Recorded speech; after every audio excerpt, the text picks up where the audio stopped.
Hey everybody, you're watching Cole the Cornstar. Oh, the inscription in the snow that said like the video disappeared. I guess I'll just have to tell you to remember to like the video.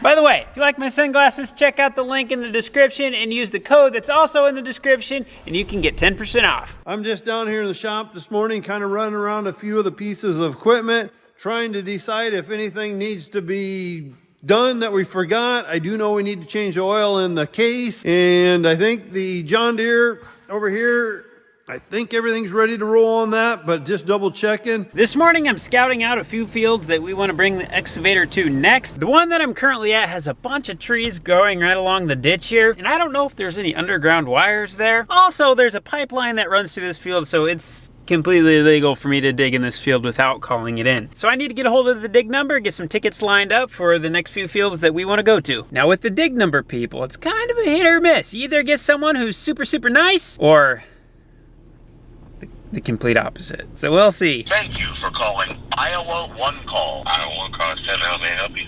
Hey, I have a couple of places I would like to dig. I figured I should probably call you guys. Your contractor or homeowner? May I have your phone number with the area code first? May I have your name, please? May I have a mailing address? Do you have an email address? You're the contact person if there's any questions. What's the best time to reach? What county will the work take place in? What city or township are you working in? What address or street will the work be done on? And then nearest intersecting street, are you trenching, boring, plowing, using a backhoe, or any other equipment? Any blasting or explosives? What type of work will you be doing? Is the area marked with any white lines or flags? What specific area needs to be located? Do you have GPS coordinates? Do you have the section number or quarter section you'll be working in? Thank you for calling One Call. Have a great day. Well, that wasn't bad. Thought for a minute the guy was gonna ask for my social security number, my credit card number, my bank account number. What do we got going on here? I don't know who let Daddy Cornstar start driving tractors, but I'm a little nervous right now. Nice and easy, Dad, nice and easy.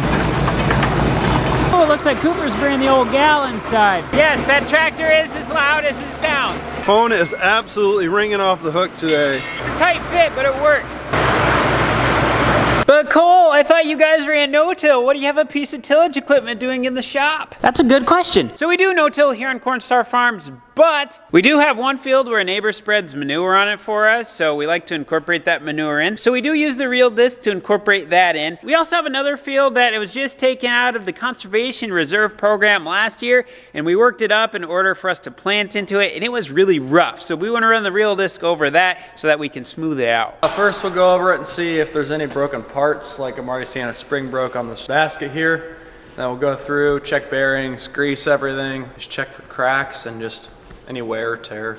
That's about it. It shouldn't take very long. I don't even know if we put 300 acres on it in the last 2 years. So it's just gonna more or less be checking stuff over, make sure all the bearings and stuff are okay and that everything takes grease. It's supposed to take grease. In case you guys are wondering, Dad is a wanderer when he's on the phone. He walked all the way down to the mailbox. Oh boy, this is a good looking tractor, isn't it? For being 40 years old, it's sharp. Fun fact, this tractor has a GPS system and it has auto steer. That's right, I have a 40-year-old tractor that has auto steer. I don't have the motor on the steering wheel right now, but there's a motor mount that wraps around this and then hooks up to the satellites just like a GPS on a new tractor. The steering wheel turns itself. The 340's GPS is plumbed into the hydraulics, so you don't see the steering wheel move, but this tractor's a 2013 and this tractor's a 1981. But they're gonna be hooked up to the same satellite, so they're gonna have the exact same accuracy and they're both gonna work phenomenally. Last year was the first year that we used this and we were really impressed by it. But if you're interested in getting auto steer in your older tractor, just like this one, this unit is called the OnTrack 3 and this is the InCommand 800 monitor. And we can't forget about the globe that sits on top of the cab. If you go to AgLeader's website, that is in the video description, you can check out what they have there. For the most part, it's all pretty much plug and play. The whole install just takes a couple hours. There is a lot of wires, I will say that. Hey Dad, what do you have to say about someone who doesn't have auto steer in their older tractor? They've been thinking about it, but they're not sure. What would you tell them? That was me last year.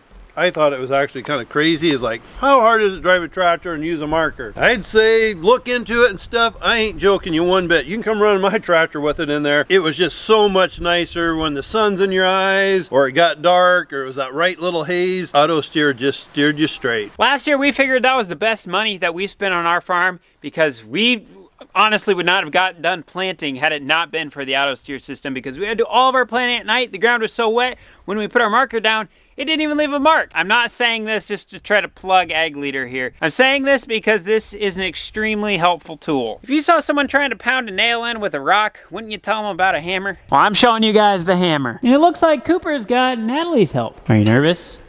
No.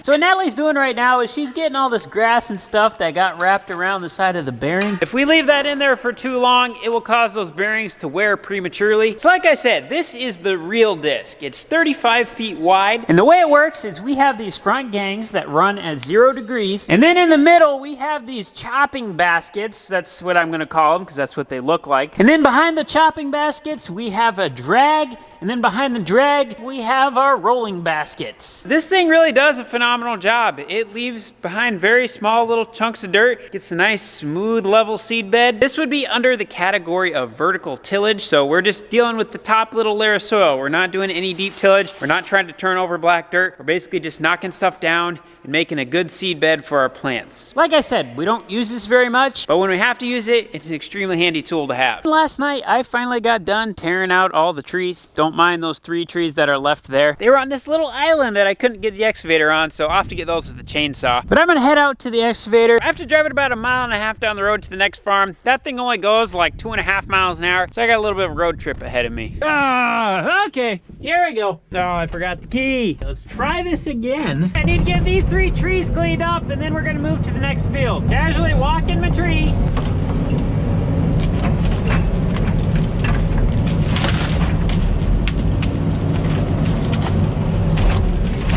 I'm letting Cole run the Hyundai right now without no windshield in there. It's probably a little brisk. Instead of a fur ball, that was called a dirt ball. I was looking at Mama Cornstar's car this morning and she had a bird stuck in the grill. Would that be 2 birds and 1 stone? That don't sound right. 1 stone and 2 birds. I don't know. You get the point anyhow. Yeehaw! All the trees that are left here can be easily moved with the skid loader. So now we got a little bit of a drive on our hands. You guys see that? I went through the auxiliary door. Boogity, boogity, boogity, boys! I'll see you guys in an hour. Here we are at our first obstacle. We gotta cross this bridge. Right now, Dad's laying down tires, so that way we'll be riding on top of the tires instead of on the concrete on the bridge. The steel tracks will really scar up the bridge if we don't have the tires. We got permission from our county to do this. Otherwise, we'd have to haul it on a trailer. Good job, Dad. Yeah, we should be able to go from here. Thank you. You're welcome.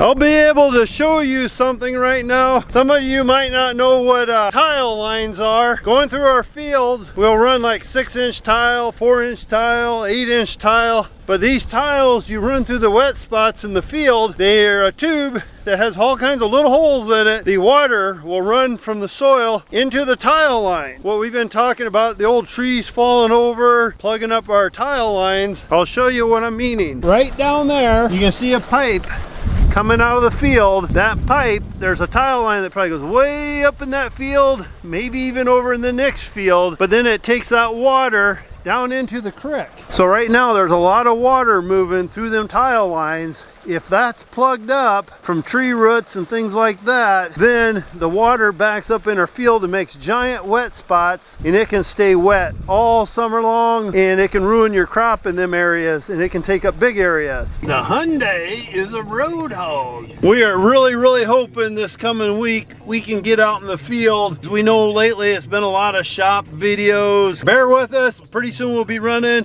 We'll be getting a lot better equipment videos and things.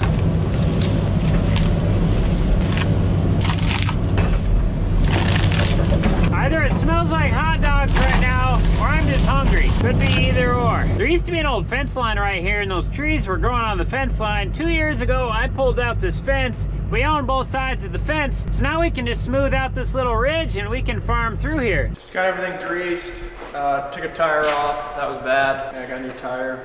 Just got to tighten some wheel bearings on it and it should be done. Cooper's getting everything ready on this. There's the new tire. Cooper's tightening up the wheel bearings a little bit looser than I thought they'd be. A long ways up there, Natalie. Are you scared? A little bit.